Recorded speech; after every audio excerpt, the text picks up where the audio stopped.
القرآن للذكر فهل من مدكر. Alhamdulillah wa salatu wa salam ala Rasulillah. Welcome to lesson number 10, the second last lesson of part 1, the introduction of the reading of the Quran. So well done for getting this far. If you have got this far and you have progressed and you feel that you are beginning to learn how to read the Quran, then may Allah subhanahu wa ta'ala reward you for your efforts, and may you be increased in your efforts, inshaAllah, and your reward and your status in the hereafter. So lesson number 10 is the lesson on the extra med. So yet again another med, the continuation of the med lessons. Again, the med means elongation. So this is the extra med, a med which is specific to the Quran.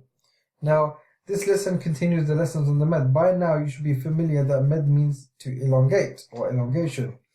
In the previous lessons we have covered the natural med, which not only occurs in Arabic but in all other languages as well. The natural med is either the full alif, waw, ya, or its diminutive. Okay? Now, like those med are in all languages, they are basically long vowels in other languages in English. But this lesson introduces the extra med. The extra med which is unique to the Quran, and it is not found in the Arabic language. Therefore, we can say that the extra med is a peculiarity or a speciality of the spoken word of Allah subhanahu wa ta'ala, the gracious, meaning the spoken word, and that is the Quran. The spoken word of Allah is the Quran. Yes? The extra med is an elongation which is denoted by the following mark. Now this is not a dash. This is a small squiggly line. Okay?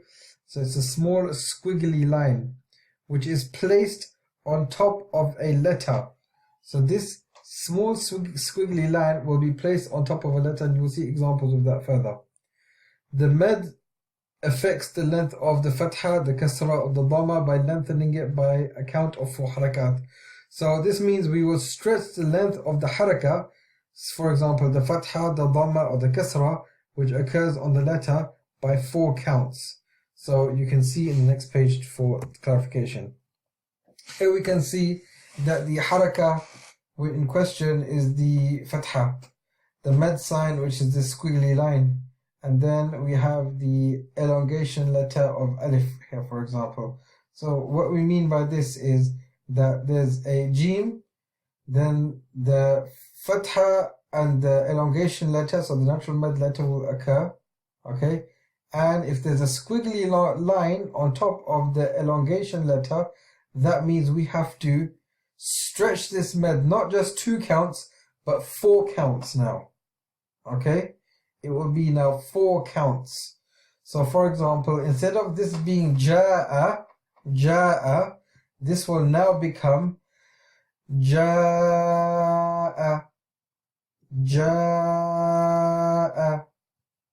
okay? Ja'a. If you can see, I have added 4 A's here, so you can see that. So here we have the haraka kasra, the med sign, the squiggly line, and the elongation letter. Okay, so we see that the ya here, there's a kasra before it, and the elongation letter has a mad on it. Then you've got the hamza and the ta. So we can say that this word is not si'at. So si'at would be without the extra med, but with the extra med we will say si'at, si'at, si'at. Okay? And with the dhamma, with the med sign and the elongation letter of the dhamma, which is a waw, it will be, so here we can say the qaf has the dhamma on it, the waw, with the med sign, the extra med sign, we can say this here will become qu, qu, qu. So normally this will just be qu, but now we're not saying just qu, we're saying qu. We're stretching it for a count of 4. So please note that a med of 4 counts normally occurs in the middle or end of the word, Very rarely does it occur at the beginning of the word. It does occur, however, it occurs very, very rarely. And you will see that this is a med of 4 counts. And actually saying that if the med does appear at the beginning of a word, it's not 4 counts, it's of 6 counts. But you don't need to worry about that for now. All you need to be concerned with is that when the med is when the extra med sign, so the squiggly line, is on top of a med letter, then it will be counted as 4 harakat. This can also actually occur on one of the diminutive signs. Okay, so if a diminutive sign comes and you see a med next to it, a med on top of it, or a med next to it, then this will also be counted as a 4 haraka med. But you will see examples of that inshallah later.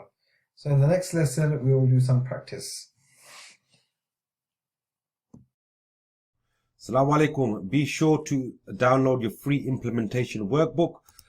We go through it step by step.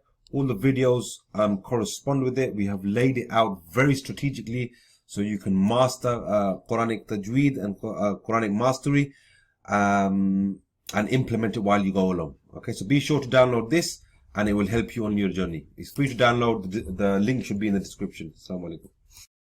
If you enjoyed this video, guys, please like this video so we know you enjoy it, as we can make more. Please write a comment and tell us what you thought about the lesson. And don't forget to subscribe. Subscribe now. Jazakallah. Assalamu alaikum.